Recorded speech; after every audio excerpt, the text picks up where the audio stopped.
Graça e paz, irmãos e irmãs da Igreja Metodista em Amaro Lanari e Esperança. Minha saudação também ao meu amigo e pastor Douglas Cruz e à minha amiga e irmã em Cristo, Jéssica, por todo o empenho realizado em meio a esse momento de crise. Bom, meu nome é Felipe Serra, faço parte da equipe pastoral na Igreja Metodista Central em Muriaé, em Minas Gerais. E é com muita alegria que nesse dia eu venho compartilhar a palavra de Deus com vocês em celebração aos 17 anos da Igreja Metodista Esperança. Bom, hoje nós seremos ministrados sobre como promover a comunhão através do estar juntos, ainda que distantes. Para introduzir essa reflexão, eu quero te fazer as seguintes perguntas. Atualmente, quais são as pessoas com as quais você passa mais tempo? Seus familiares ou seus amigos e colegas de trabalho? Como está o seu relacionamento com essas pessoas? Em paz ou conflito? Profundo ou superficial? Com quais pessoas você deveria passar mais tempo e por não fazer isso o relacionamento não está bom? Bom, uma das maneiras de termos comunhão com as pessoas é passando tempo com elas. Jesus sabia disso muito bem e por isso se dedicou a estar juntos de seus discípulos. Alguns textos bíblicos nos mostram isso de maneira explícita e nos fornecem informações para entendermos como o estar juntos gera comunhão. A primeira coisa que eu quero te falar hoje é que estar juntos gera intimidade. Vamos ver o que o Evangelho de Marcos, no capítulo 3, versículos de 13 a 15, nos diz.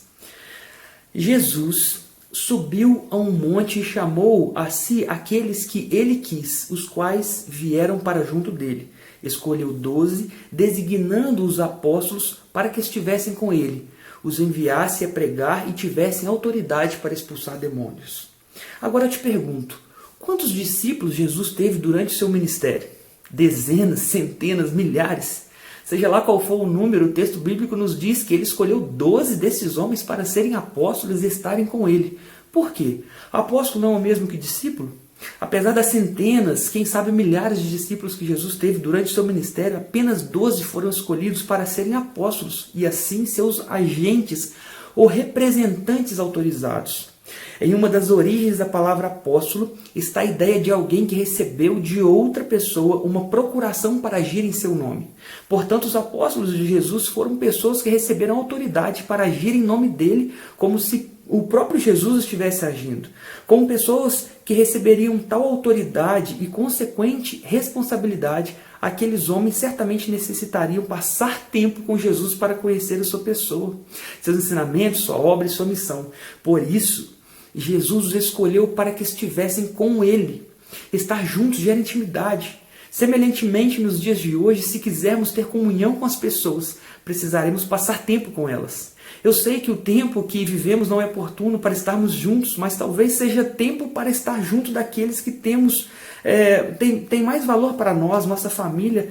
Talvez tenha tempo para passar mais tempo com aqueles que antes sempre arranjavam desculpas para não estar por perto. Para conhecermos alguém em sua intimidade, temos que nos disponibilizar a estar junto com ela, não a comunhão sem investimento de tempo. E aí eu volto a te fazer refletir. Como você poderia estar mais junto das pessoas com quem você deveria ter comunhão? Como você poderia estar mais junto das pessoas da sua casa? Estar junto gera oportunidades de experiências extraordinárias. Marcos 9, de 2 a 4, diz: 6 dias depois, Jesus tomou consigo Pedro, Tiago e João e os levou a um alto monte onde ficaram a sós. Ali ele foi transfigurado diante deles. Suas roupas se tornaram brancas, de um branco resplandecente, como nenhum lavandeiro no mundo seria capaz de branqueá-las. E apareceram diante deles Elias e Moisés, os quais conversavam com Jesus. Os 12 apóstolos eram pessoas que tinham maior intimidade com Jesus do que os demais discípulos, por passarem mais tempo com ele, claro. Dentre os 12, o mestre tinha 3 que lhe eram ainda mais próximos. Tratava-se de Pedro, Tiago e João, os quais, devido a essa maior proximidade, tiveram a oportunidade de vivenciar experiências extraordinárias com o Senhor, não provadas pelos outros. Eles estiveram com Jesus quando ele foi transfigurado e conversou com Elias e Moisés, um dos maiores acontecimentos sobrenaturais da Bíblia Sagrada e da história, do qual eles não teriam participado se não estivessem com ele. Do mesmo modo, nos dias de hoje, ao estarmos com as pessoas, e geramos oportunidades para vivenciarmos, quem sabe, as experiências mais extraordinárias de nossas vidas. De fato, ao nos privarmos da comunhão, poderemos perder essas oportunidades e termos histórias mais pobres do que seria possível. Por outro lado, quais são as pessoas que lhe são mais próximas? Não são aquelas com quem você vivenciou experiências extraordinárias? Assim, se por um lado estar junto gera oportunidades para experiências extraordinárias, por outro, experiências extraordinárias vivenciadas com outras pessoas proporcionam a nós uma maior comunhão com elas. Marcos 14, 32 a 34 nos diz: Então foram para um lugar chamado Getsêmani, e Jesus disse aos seus discípulos: Sentem-se aqui por enquanto vou orar. Levou consigo Pedro, Tiago e João e começou a ficar aflito e angustiado e lhes disse: A minha alma está profundamente triste, numa tristeza mortal, fiquem aqui e vigiem. Quero falar um pouco acerca dessa passagem. Pouco antes da sua morte, Jesus foi com os seus discípulos ao jardim de Getsêmani. Ordenou que alguns deles se assentassem e esperassem por ele em determinado lugar. E chamou Pedro, Tiago e João, seguiu adiante. Neste momento, na companhia dos 3 discípulos e pressentindo sua tortura e morte por crucificação, ele começou a sentir aflição e angústia e desabafou com eles, dizendo que estava profundamente triste e precisava de apoio. Jesus, apesar de ser Deus, necessitou de companhia e apoio dos seres humanos em um momento de aflição. Aqui ele só pôde recorrer porque estava junto com os seus discípulos.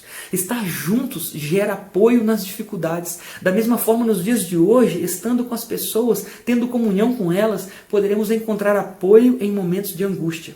O contrário, entretanto, também é verdadeiro.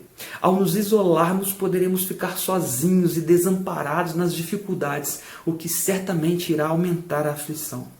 Estar junto é a primeira e mais simples maneira de se promover comunhão com as pessoas. Não há relacionamento sem investimento de tempo. Quando passamos tempo com as pessoas, geramos comunhão através de intimidade, oportunidades para experiências extraordinárias, apoio nas dificuldades.